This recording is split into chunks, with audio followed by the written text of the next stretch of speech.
I am Ed Ruscha. I'm an artist and somewhat of a traveler, sometimes a gardener, and I came to California in my teenage years, and I discovered Sunset Boulevard, which was a street that was like 27 miles long. And there was a particular part of that was called the Sunset Strip, which was about 2 miles long, something like that. I got inspired to document this particular 2 miles of Sunset Boulevard in the mid-1960s. And I had an idea to document it in the form of a book, and I didn't know really how to go about it, but I got inspired by a chap that I grew up with who made a very convincing model of Williamsburg, Virginia, and its colonial buildings. And I always thought that somehow I was going to do something similar to that. And so I took photographs from a moving automobile of the storefront plane of Sunset Strip. And I wanted to make a book out of it, and it didn't know really how I was going to do it. I thought, well, I could do it in a coil where it's all just one strip like a toilet paper.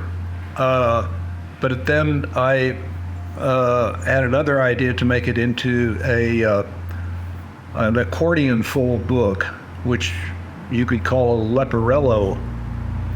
I was also encouraged through a book that I found in a used bookstore here in Los Angeles, a kind of a sinister book that is translated as Germany Awake.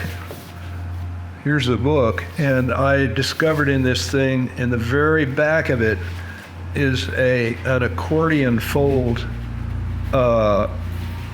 photograph of a meeting in maybe Potsdam or one of those cities. It was a Nazi rally. It goes on quite a bit, and I thought, wow, this could be applied to my book.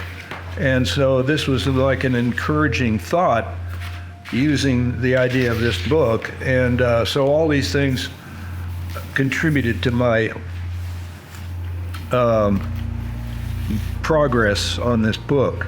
And I produced the thing myself with my own funds. And I did all the photographs, and we identified the addresses of each one of these pictures. The top and bottom face each other so that the bottom is upside down, but the buildings on it correspond with what's on the other side of the page. And they go on like this for about 27 something feet in length. And the first edition was 1966, and I think I printed like 500 copies.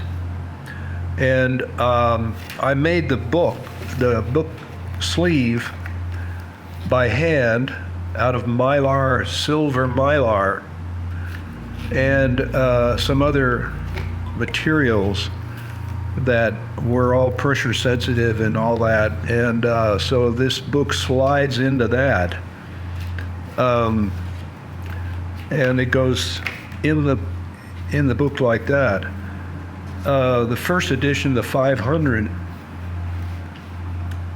had an extra little page on it that just had 20 or 30 feet more of photographs, and I found rather essential for the completion of this Sunset Strip idea. And subsequently I made books. I made another edition of it, like 1,000, a few years later, and it's a little cleaner, a little nicer maybe, and but it does not it does not contain this extra 20 or 30 feet of building space. So it was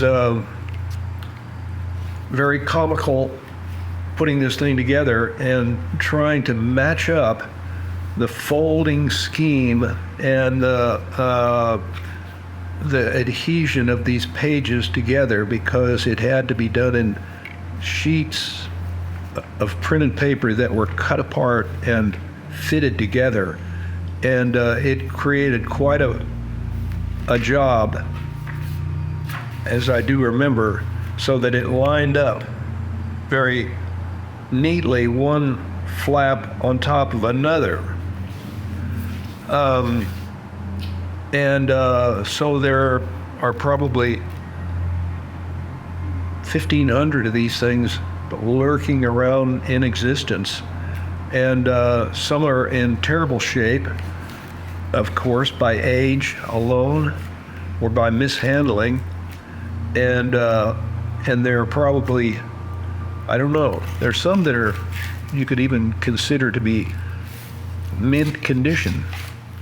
These pictures were taken image by image, frame by frame, and they overlapped one another.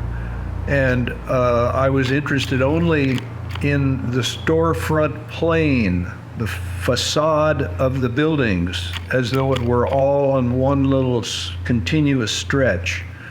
And so consequently, when cars would go by and I would patch these pictures together, the cars sometimes might be cut in half or in quarters, and so it gave the book a kind of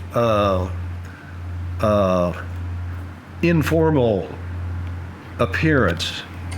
And so some of the filming was a little on the crude side, but that didn't matter because I was able to capture the storefront plane and the whole thing. And that's about it.